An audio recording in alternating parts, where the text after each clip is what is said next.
adding a co-host to your show can inject really great new energy into it. It can also lighten the workload and the things that need to happen, but it's not a decision that you should take lightly, whether you're in the middle of thinking about a podcast or about to launch a podcast and you're looking for some additional support, or you have a podcast and are looking to add in a co-host. This is something that a lot of people have asked me questions about, especially since I have been a co-host in the past and have currently decided that it is just not for me, and finding other ways to potentially co-host with people without it feeling like a chore.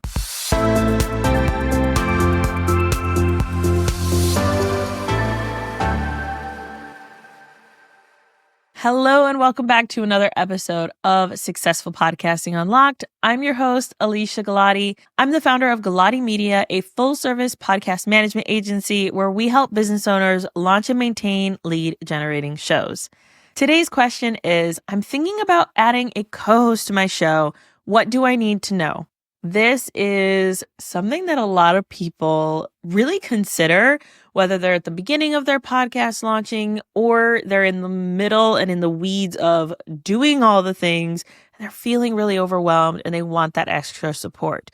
Now, let's talk through some benefits and some not so great things about having a co-host. Now, benefits first. Having a co-host, especially if it's someone that you know, you like, and you trust, can help with reducing your workload on the podcast.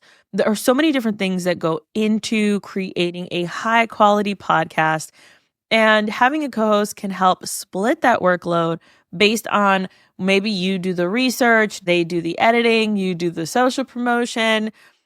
But then sharing that workload can also lead to an unequal balance of that workload. So you might be feeling really frustrated because you need certain things done and your co-host is not supporting you in getting those things done. And that is something that can be really frustrating. It's important that you set really clear expectations at the forefront. You have regular check-ins to ensure that everyone is on the same page, that this is still something you want to do, and how you can both support each other. Another benefit of having a co-host is that you have diverse perspectives.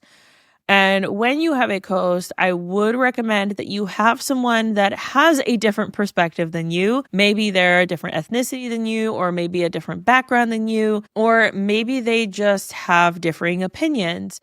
And what this allows is for a more well-balanced conversation rather than more circular reasoning of, yes, I agree. Yes, you agree. Okay, moving on, right? How can you combat that a little bit, really bring your personalities in and have those differing perspectives to show your audience a more well-rounded conversation? Co-hosted podcasts also tend to see more engagement, whether that is on social media or feedback from the podcast. They might feel like they can talk to one co-host, but maybe not the other. And so they're more likely to reach out and say, hey, so-and-so, I loved your perspective on this. This is my opinion as well. So you tend to have a lot more engagement with co-hosted podcasts. Now that could be because the topics tend to be a little different, or it could be that they feel more comfortable sharing their opinions with two people rather than just one. But this is something that we've seen with co-hosted podcasts, that feedback tends to be increased, especially for more hobby-based podcasts or more entertainment or education-based podcasts. Another benefit is that it increases your pool of potential interviewers or people that you can connect with. So we have a client that does have a co-hosted podcast, and they were looking at potential guests for their show. And when I sit down with them and we go through their content plan, I can hear them kind of externally processing, oh, you know so-and-so, so you can reach out to them. And I know this person, and so I'm going to reach out to them.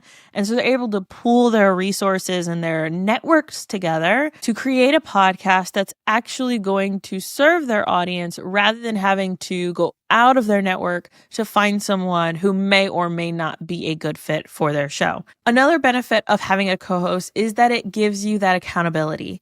Podcasting can feel like such a very lonely place where, you're kind of talking into the void. Hello, is anybody out there? But when you have someone who's alongside with you, who understands the struggles that you're going through, who is clear on that content and can talk through these things with you, that really helps you feel less alone and also allows you to be motivated. I know that when I had my co-hosted show with my sister, I was able to kind of push through a little more and say, hey, let's go. We got to meet. Our audience needs us, on days when my sister wasn't really feeling it. And she was able to encourage me when I was not feeling it as well. So I highly recommend that if you are doing a co-hosted relationship, that here are some things that you should do to set yourself up and your co-host up for success. The first thing is to define who is doing what. Make sure that is clearly written. If you are someone who wants to control things or wants to do certain things, then let the other person know that. Let them know the expectation. Let them know how much of the work you want to do, how much you care about the work or the quality. So I am someone who cares a lot about the quality of the content that I create. My sister didn't really care much about hey, we'll record it and it'll go out into the world. And she trusted me to be able to make that decision of what stayed in the episode and what left the episode. So then what I was able to do is I said, hey, look, I want to do all the editing. That is something I'm good at. I know how to do it. And I want to be able to do this for our podcast to get it out into the world. And that really helped. It allowed us to stay consistent because it was clear who was doing what. And then we split between the two of us the different work that needed to be done. So she would come with a topic every other week, and then I would come with a topic every other week.